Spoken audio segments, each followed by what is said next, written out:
할렐루야. 참 좋으신 주님의 은총과 평화가 저와 여러분 가운데 함께 하시기를 간절히 축원합니다. 오랜만에 마스크를 꼈더니 숨쉬는 게 좀 답답하네요. 여러분 감기 조심하시고 주님께서 주신 시간, 주님께서 주신 몸, 주님께서 주신 상황, 여러분에게 펼쳐진 모든 것들을 하나님의 영광을 위하여 사용할 수 있는 복된 걸음 걸어가시기를 바랍니다. 오늘 함께 읽은 구약 1독서 본문 이사야서 43장 말씀, 그 말씀 안에는 구구절절 듣기에 참 좋고 또 따라 부르고 싶을 만큼 감동적인, 충분히 감동적인 그런 표현들로 가득하죠. 하지만 여러분, 이 말씀은 쉽게 내뱉어진 신앙 선동 같은 그런 표현들이 아닙니다. 영적인 통찰을 가지고 있던 선지자가 기원전 587년 바벨론에 의해 포로로 끌려가 버리고 말았던 포로민들에게 하나님께서 앞으로 이루실 역사를 지금 대언하고 있습니다. 이미 희망을 포기했거나 오랜 포로 생활에 지쳐서 그런 생활에 익숙해져 버린 그런 사람들을 향해 선지자는 지금 피를 토하는 심정으로 외치고 있습니다. 선지자는 오늘 출애굽이라고 하는 구약 사건 하나를 언급합니다. 이스라엘 백성이라면 누구라도, 유다 백성이라면 누구라도 기억하는 말씀이죠. 강한 팔로 우리를 구원해내신 하나님을 기억해내자는 겁니다. 그런데 한술 더 떠서 앞으로 우리는 조상들이 경험했던 것들과는 비교조차 할 수 없을 만큼 전혀 새로운 차원의 하나님께서 이루실 구원을 마주하게 될 거다, 이렇게 선지자는 말합니다. 참 감동적이죠. 그러나 여러분, 이런 말씀이 당시에 포로로 살아가고 있던 사람들에게 잘 들렸을까요? 그렇지 않았을 겁니다. 앞서 말씀드렸던 것처럼 이미 포로민으로 살아가는 것이 그들의 일상이 되어버렸기 때문입니다. 그럼에도 불구하고 이스라엘은 결국은 과거를 기억해냈고 예언의 말씀대로 자유민으로 돌아올 수 있었습니다. 과거가 현재를 돕는다라고 말했던 한강 작가의 말이 그때에도 통용됐던 건가 봅니다. 그러니 여러분, 우리도 울며 씨를 뿌리러 나가겠다, 기쁨으로 단을 거두며 돌아오는 날을 꿈꾸며, 이렇게 응답했던 오늘 응송 말씀 시편 126편의 노래가 감격스럽게 들립니다. 자, 이제 문제는 우리 편에 있습니다. 이런 놀라운 말씀, 또 이런 말씀을 경험해낸 사람들의 고백을 우리가 듣고 배웠지만 그렇다고 해서 그것만으로 우리 자신의 것으로 고백해낼 수 있는 것은 아니기 때문이죠. 우리의 삶은 그들이 처했던 삶의 형편이나 상황, 그런 것들과는 결코 동일하지 않습니다. 그러니 우리가 머리로는 이해한다고 해도 막상 그런 현실, 믿음으로 응답해야만 하는 그런 상황에 떨어지고 나면 우리들의 믿음은 속절없이 흔들리고 혼란스러워질 뿐입니다. 아니, 어쩌면 우리는 그들이 과연 어떤 상황에서 대체 무엇을 경험했었는지 그런 것조차도 제대로 이해해 본 적이 없는지도 모르겠습니다. 자, 어찌하면 좋을까요? 똑같이 믿어보겠노라고 결심을 해보아도, 우리도 저들처럼 살아내 봐야겠다라고 우리가 마음을 다잡아도 이게 제대로 되지 않으니 그런 일은 그저 말뿐인 것이라고 무시하겠습니까? 아니면 다 돼도 나는 못하겠다, 나한테는 안 되는 것 같다, 지레 포기해야만 되겠습니까? 이대로 우리가 신앙을 돌이킨다고 해도 삶에 뾰족한 다른 답이 있는 것도 아니죠. 우리는 앞서 걸어갔던 많은 증인들을 통해서 어둠을 뚫고 들어오는 한 줌 빛처럼 예수께서 열어놓으신 희망의 길을 발견해서 여기까지 와 있습니다. 그러니 그 길에 함께 하겠노라고 참여한 우리에게 앞서 신앙의 길을 걸어갔던 사람들, 그런 사람들이 했던 고백들, 이게 과연 옳은가, 설득력은 있는가, 증거는 있는가, 이런 논쟁을 한다는 것은 의미가 없습니다. 문제가 있다면 그들과 우리 사이에 무언가 큰 차이가 있다는 것, 그리고 모든 것은 신앙을 대하는 우리의 오해, 바로 거기에 기인하고 있다는 것을 우리가 깨닫고 인정하는 것뿐입니다. 시편 128편 1절과 2절입니다. 여호와를 경외하며 그의 길을 걷는 자마다 복이 있도다. 내가 내 손이 수고한 대로 먹을 것이라. 내가 복되고 형통하리로다. 아마도 지금의 우리에게 시편 기자의 이런 고백은 도무지 감동적이지 않을 겁니다. 온통 네가 수고한 대로 거둘 수 있다라고 말하는 그런 환상으로 우리 눈을 가려왔던 세상의 강요 탓이기도 합니다. 그러나 사실은 벼락부자라도 되고 싶은 한탕주의의 욕망이 우리 안에 여전히 자리 잡고 있기에 네가 수고한 대로 거둘 거라고 하는 말씀은 복처럼 들리지가 않습니다. 이게 우리의 문제죠. 우리는 신앙을 대단히 쉽게 생각하는 경향이 있습니다. 여러분, 제가 여기서 쉽게라고 말씀드리는 것은 신앙생활을 게을리한다라거나 아니면 열심히 하지 않는다 이런 타박을 하는 게 아닙니다. 신앙의 지향, 우리 신앙의 목적, 우리 신앙의 내용에 대해서 우리가 좀처럼 진중한 알을 가지려고 하지 않고 오히려 무관심하다라는 걸 말씀드리는 겁니다. 여러분, 신앙이라는 것이 동전만 넣으면 원하는 건 마음대로 뽑아낼 수 있는 밴딩머신처럼 교회만 출석하고 예배에만 나오면 절로 이루어지는 것이라고 말하는 대목은 성경 어디에도 없습니다.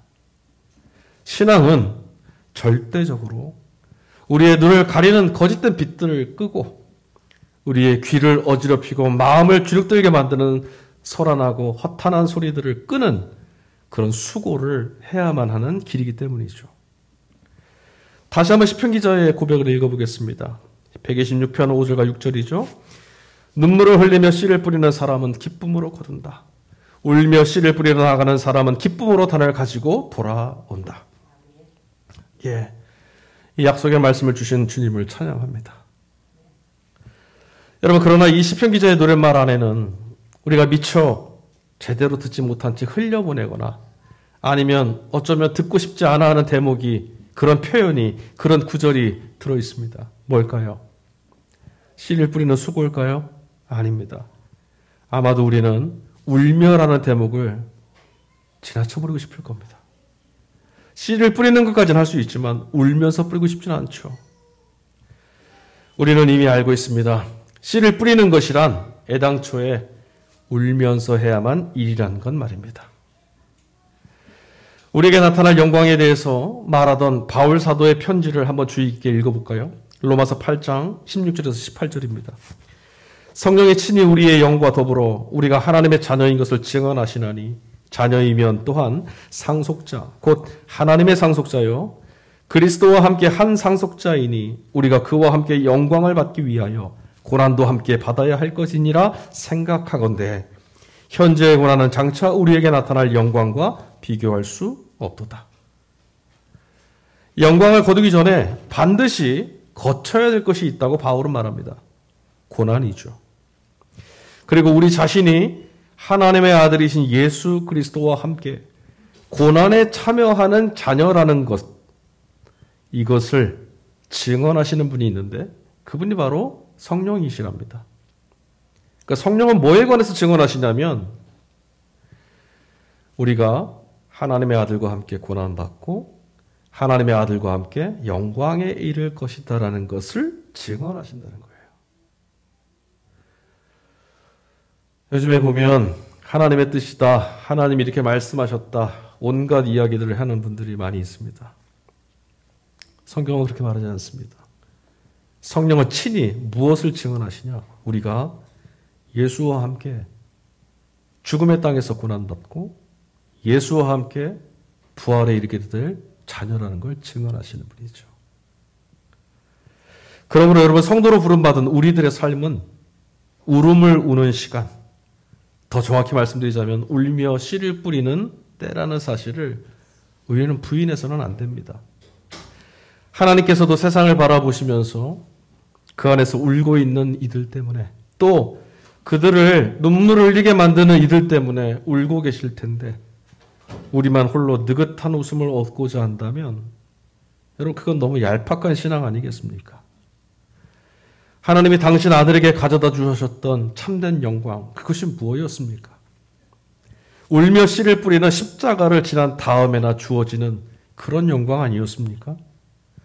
이전에는 경험해 본 적이 없는 전혀 새로운 영광을 얻으려면, 경험하려면, 맛보려면 반드시 이전의 아픔, 이전의 절망, 이전의 상처, 그리고 모든 눈물이 지나가야만 경험될 수 있는 겁니다.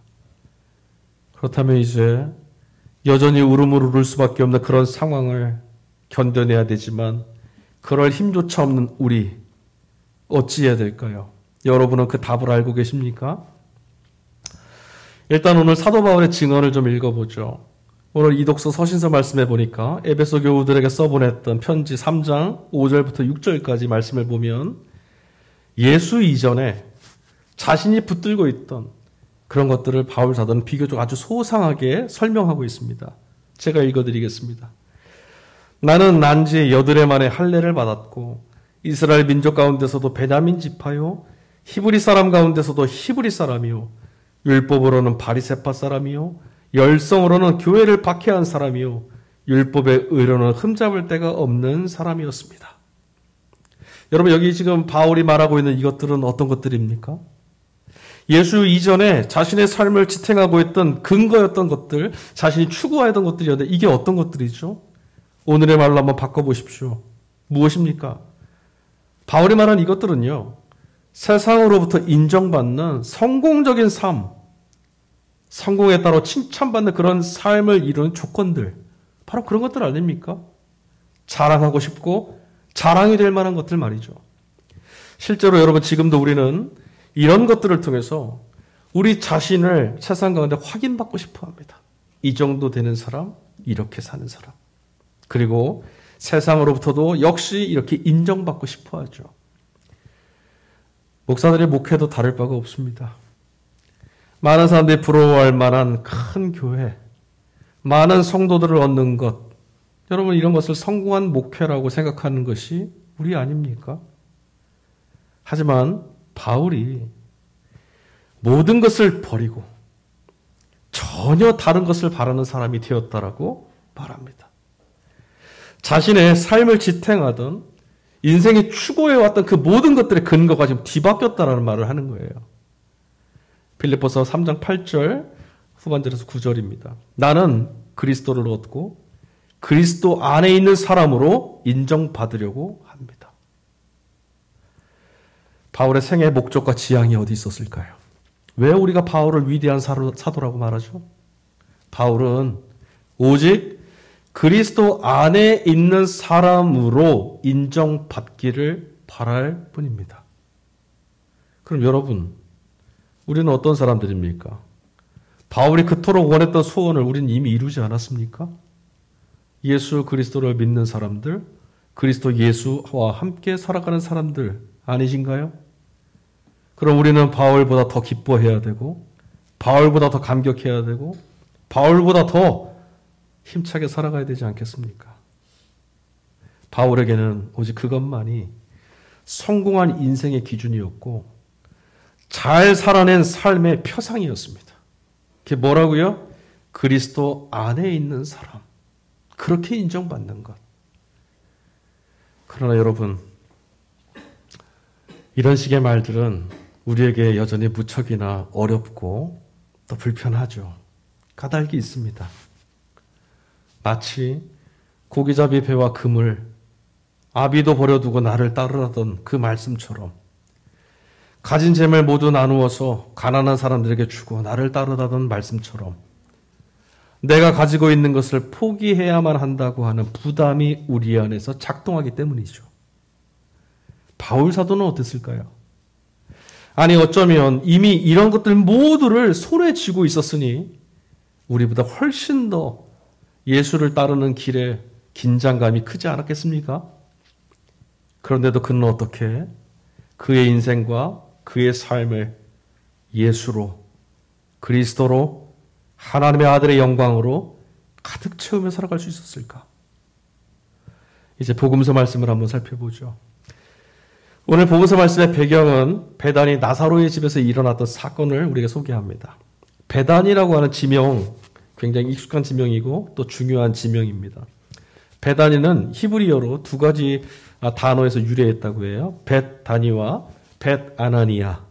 이 두 가지 용례에서 베단이라고 하는 마을 이름이 유래했다고 합니다. 히브리어로 그 뜻이 무엇이냐? 집을 뜻하는 벳과 가난, 슬픔, 비참함 이런 것들을 뜻하는 아니가 합쳐져서 베다니라고 하는 이름이 하나 왔고요. 그 다음 집을 뜻하는 벳과 아나니아라고 하는 사람 이름을 합쳐서 아나니아의 집 이런 뜻의 베다니아라고 하는 단어가 유래됐다고 합니다. 아나니아가 그럼 뭘까? 그 이름이 도대체 무슨 뜻을 갖고 있을까?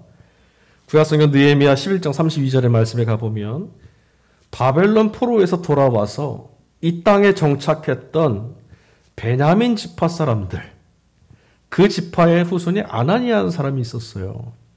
그러니까 지금 여기 사는 사람들이 누구냐?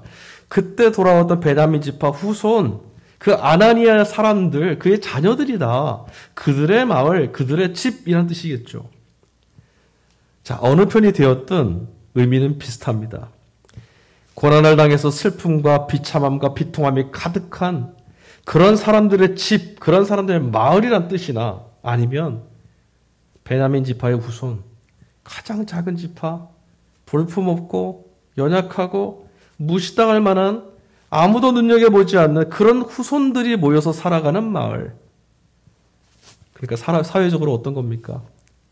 서름당하고 고통이 있고 아픔이 있는 사람들이 모여 사는 마을이란 뜻이에요. 자, 그런데 오늘 말씀을 가보면 이 마을 이름에 걸맞지 않게 그날 그곳 마을, 정확히 말하자면 나사로의 집에 죽었다가 그가 살아도록 됐던 그날처럼 아주 흥겹고 기쁜 잔치가 지금 열리고 있습니다. 왜 그럴까요? 무엇 때문에 이 집에, 무엇 때문에 이 슬픔의 마을에 잔치가 열렸을까요? 예수님이 계셔서예요. 이 마을에 지금 주님이 오셨어요. 저는 우리 마음에도 저와 여러분의 삶 가운데도 그리고 이 땅 가운데도 그리스도이신 우리 주님이 함께 계심을 보고 듣고 믿음으로 이런 기쁨이 차오르고 넘쳐날 수 있기를 간절히 소망합니다. 자, 그런데 그날 잔치가 한참 고조일 때 사람들이 다 흥겨워하고 있을 때 뜻밖의 일이 벌어졌습니다. 모두 다 흥겨움에 취해 있던 시간 사람들이 갑자기 사색이 될 만큼 당혹스러운 일이 벌어졌어요. 예수와 함께 음식 먹는 사람들 사이로 마리아가 들어왔습니다. 그녀는 손에 들고 있던 향유옥합, 나드 한 근을 가져다가 느닷없이 주님의 발에 붓기 시작했고 한 방울도 남김없이 다 붓고는 자기 머리칼로 그 발을 정성껏 닦아드리고 있습니다. 오늘 복음서 11장 56, 57절입니다. 그들은 예수를 찾다가 성전뜰에 서서 서로 말하였다. 당신들은 어떻게 생각합니까? 그가 명절을 지키러 오지 않겠습니까? 대제사장들과 바리새파 사람들은 예수를 붙잡으려고 누구든지 그가 있는 곳을 알거든 알려달라는 명령을 내려두었다. 오늘 말씀 앞단락에 있는 거예요. 그러니까 이미 예수를 잡고자 하는 사특한 무리들이 예수님의 행방, 예수님이 어디 계신지 잡으려고 그것을 아는 사람은 당장 신고하라고 명령을 내려둔 거였죠. 자, 이런 상황입니다. 그런데 지금 이 마을에 예수님을 두둔하고 예수님과 함께 잔치를 벌이고 있습니다. 그러니 누군가 신고하면 여기 모인 사람들 고초당하기 충분하겠죠? 그럴 일을 지금 벌이고 있는 거예요. 그런데 그도 모자라서 마리아가 지금 공개적으로 매우 위험천만한 행동을 지금 하고 있는 거예요. 자, 왜 그런가? 당신은요, 남성들을 유혹할지도 모른다라고 하는 그 우려 때문에 여인들은 머리카락을 포함한 일체의 신체 노출이 금지당했었습니다. 근데 오늘 본문의 말씀을 보면 마리아가 자신의 머리를 풀어헤쳐서 그 머리카락으로 주님의 발을 닦기 시작하죠. 이 장면을 마가복음은 또 뭐라고 기록하고 있냐면 요한은 지금 예수님의 발에다가 향유를 부었다라고 되어 있지만 마가복음에 보니까 주님의 머리에 기름을 부었다라고 표현하고 있어요. 그러면 이 장면이 어떻게 읽어지느냐? 이런 거죠. 히브리 사람들에게 기름을 붓는다는 것은 메시아, 하나님이 보내신 사람, 하나님이 세우신 사람임을 입증하는 사건이에요. 그러니까 지금 마리아가 행하는 이 행위는 로마가 지배하는 당시의 시기에 황제가 주인인 시대에 지금 이곳에 메시아가 임하였다는 것을 추앙하는 퍼포먼스이고 메시아로서 예수 그리스도가 대관하시는 왕의 대관식을 치르는 것과도 같은 거죠. 이게 뭐죠? 로마에 대한 반역이죠.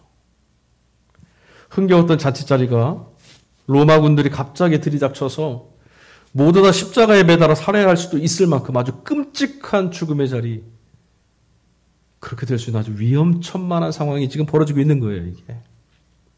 우리는 굉장히 낭만적으로 읽었지만 아마 그 마을 사람들을 다 소스라치게 놀랐을 겁니다. 누구라도 보면, 누구라도 지금 신고하면 로마 그 빌라도에게, 로마의 백부장에게 이 소식이 들어가기라도 하면 이 마을은 다 죽습니다. 12장 7절 말씀, 그대로 두어라. 그는 나의 장사날에 쓰려고 간직한 것을 쓴 것이라. 마리아가 왜 그랬을까요? 마리아는 예수님께서 예루살렘으로 향하신다는 것이 자신의 목숨을 노리는 이들이 기다리는 죽으러 가는 길이라는 것을 잘 알고 있었어요. 그래서 그 마지막 걸음, 예수님의 가시는 인생 전체를 가장 향기롭고 가장 아름답고 가장 귀한 것으로 채워드리고 싶었죠. 그녀의 마음을 예수님은 꿰뚫어 보셨어요. 그런데 여러분, 사람 마음이라는 게 참 가지각색이더라고요. 오늘 이런 상황에서도 정작 제자였던 유다, 그는 아주 뜻밖의 전혀 다른 반응을 우리에게 보여줍니다. 12장 5절, 이 향유를 300데나리온에 팔아서 가난한 사람들에게 주지 않고 왜 이렇게 낭비하는가? 물론 요한은 유다가 이렇게 말한 까닭이 돈자루를 맡고 있는 사람, 그러니까 돈자루에 들어오는 건 다 제 것이라고 여기는 도둑이었다, 그런 마음 가진 자다, 아까워서 그런 것이다, 그의 속내를 고발합니다. 그러니 여러분, 사람의 마음속에다가 무엇을 담고 있느냐에 따라서 보는 것도 제 각각이라는 말이 맞는 것 같아요. 유다는 돈만 생각하는 사람이라서 뭐만 보였죠? 돈만 보였어요. 생명에 대한 것을 생각하는 사람들에게 뭐가 보일까요? 생명을 주시는 주님만 보이는 거예요. 왜 주님의 말씀이 들리지 않고, 왜 주님의 흔적이 보이지 않고, 왜 주님이 믿어지지 않습니까? 예, 내 마음속에 다른 것들이 가득 차 있어서 그래요. 물론 유다의 숨은 의도 비난받아 마땅합니다. 그러나 뱀의 혀처럼 능숙한 그의 논리는 딱히 부정하지 못할 만큼 우리에게도 상당히 설득력 있게 들리는 것도 사실 아닙니까? 이렇게 귀한 것들을 좋은 데다 쓰면 하나님의 영광 받으지 않겠냐? 이렇게 귀한 걸 좋은 데다 쓰면 예수님께 영광 돌리지 않겠냐? 여러분은 어떻게 생각하십니까? 우리도 이런 생각하지 않습니까? 8절 말씀, 가난한 사람들은 언제나 너희와 함께 있지만 나는 언제나 너희와 함께 있는 것이 아니다. 다른 복음서에서는 주님께서 이런 말도 덧붙이셨어요. 복음이 전파되는 곳마다 이 여인이 기억될 것이다. 또 자칫 오해들을 하시더라고요. 야, 역시 마리아가 대단한 사람이었나 보다. 역시 성모 아니냐. 아닙니다. 이 말씀들은 이 여인의 영웅적인 면모를 숭배하라, 이런 뜻이 아니에요. 오히려 이 말씀들은 모두 다 한 가지 사실을 가르쳐 줍니다. 무엇이 가장 본질적이고 무엇이 가장 중요한지를 깨달은 사람이라면 누구라도 그런 선택을 할 수밖에 없다라는 거죠. 그러니까 이 말씀은 마리아이니까 라는 말이 아니라 마리아도 주님을 숭배하지 않았냐, 주님을 찬미하지 않더냐, 이 말인 거죠. 사람이란 그렇지 않습니까, 여러분? 단 1이라도 내게 이득이 되고 단 1이라도 기쁨이 되는 것 선택하는 것, 이게 우리 본성 아닙니까? 그러니 여러분, 참으로 자유를 얻고 생명을 얻는 길이 맞다면, 그것이 옳다면, 그것이 예수 안에 있는 게 맞다면 여러분 그런 선택하지 않겠습니까? 우리가 선택하지 않는 이유, 우리가 선택하는 이유, 이 구분은 딱 하나예요. 정말이구나가 고백되느냐? 정말일까? 의문을 갖느냐? 그 경계죠. 여러분, 묵은 날을 지나지 않고는 새로운 날을 맞이할 수가 없습니다. 지나치지 않고는 새로운 삶을 살아갈 수가 없는 겁니다. 우리 신앙도 마찬가지입니다. 지금까지 붙들고 있던 것들 놓지 못한다면 우리는 하나님께서 가져다 주시는 전혀 새로운 방식의 풍성한 기쁨을 길어올리는 은혜를 경험하지 못할 수도 있습니다. 허울 좋은 풍요, 거짓된 권력과 명예 같은 사특한 탐욕의 그 속삭임들 뿌리쳐야 합니다. 그것들을 놓치고 그것들을 버리고 뿌리치는 것이 아깝고 오늘을 서럽게 만들 만큼 눈물 난다고 해도 울면서 복음의 씨, 하나님의 영광의 씨를 심는 일들 두려워하지 말아야 합니다. 주님을 마주하고 하늘을 경험하고 영광을 경험하게 되는 것은 그냥 되는 일이 아니니까요. 오랫동안 기다려야 되고 오랫동안 참아내야 되고 오랫동안 들여다봐야 되고 오랫동안 지켜내야 될 일들입니다. 세미한 숨소리를 듣게 되는 것처럼 성령의 기운이 우리를 둘러싸고 있다는 것을 느끼고 우리의 존재가 하나님의 보호하심과 은혜 안에 있다라고 하는 하늘의 위로가 천둥소리처럼 크게 들리게 될 때까지 이게 바로 신앙의 길이죠. 그럼 여러분, 어떤 사람들이 그리할 수 있습니까? 어떤 이들이 이런 일들을 경험하고 어떤 이들이 울면서도 씨를 뿌립니까? 우리는 이 대목에서 사랑했기에 목숨을 내어주셨던 주님께 배워야 됩니다. 그렇죠. 사랑하는 사람은 그렇게 할 수 있습니다. 그러나 여러분, 그렇다고 해서 하나님을 사랑하고 이웃을 사랑하기 이전에 우리가 할 것이 아무것도 없는가? 아니에요. 우리가 사랑만 하면 다 되느냐? 그 전에 먼저 해야 될 게 있어요. 주님으로부터 왜곡되고 깨어지지 않은 충만한 사랑을 받는 게 먼저예요. 내가 하나님께 사랑받는 존재라는 사실이 실감나고 그 감격이 충만한 삶의 기쁨으로 경험되지 않는 한 우리는 결코 주님을 사랑할 수가 없어요. 주님이 내가 주님 안에 얼마나 사랑받는 존재인지 이것이 성령의 감동을 통해서 눈물 뚝뚝 흘릴 만큼 감동스럽게 작동되지 않으면 우리가 하는 어떤 말도 속절없는 말이고요. 우리가 하는 어떤 행위도 주님을 향한 사랑이 될 수가 없어요. 왜냐? 사랑은 오직 하나님께만 속해 있는 능력이기 때문에 그래요. 여러분, 기뻐하십시오. 우리에게는 뿌려야 될 씨가 있다는 사실을 기뻐하십시오. 그렇게 썩어 없어질 육신에 생명의 씨 뿌리는 이도 부름받았다는 사실. 여러분, 이것 때문에도 기뻐하십시오. 그리고 또한 기뻐하십시오. 반드시 결실하게 하시는 이의 약속이 우리에게 주어졌다는 사실. 기뻐하시고 감사하십시오. 사도 바울은 갈라디아서에 이렇게 말했습니다. 6장 9절. 우리가 선을 행하되 낙심하지 말지니 포기하지 아니하면 때가 이름에 거두리라. 역사를 이끌어 가시는 주님께서 우리가 뿌린 이 눈물의 수고, 그 한 방울 한 방울 맺혀 있는 걸음마다 풍성한 거둠으로 갚아주실 줄 믿고 살아갑시다. 우리는 주님을 믿는 믿음의 사람들이 아니겠습니까? 우리가 그리스도 예수 안에 있다라는 것, 이것이 만민 가운데 인정받을 수 있다라는 것, 하나님이 성령께서 우리 안에서 이것을 입증하고 계시다라는 것, 이것이 저와 여러분들의 마르지 않는 기쁨과 다함이 없는 복의 이유가 될 수 있기를 주 예수 그리스도의 이름으로 간절히 축원합니다. 아멘. 우리 이 시간에 함께 찬양하도록 하겠습니다.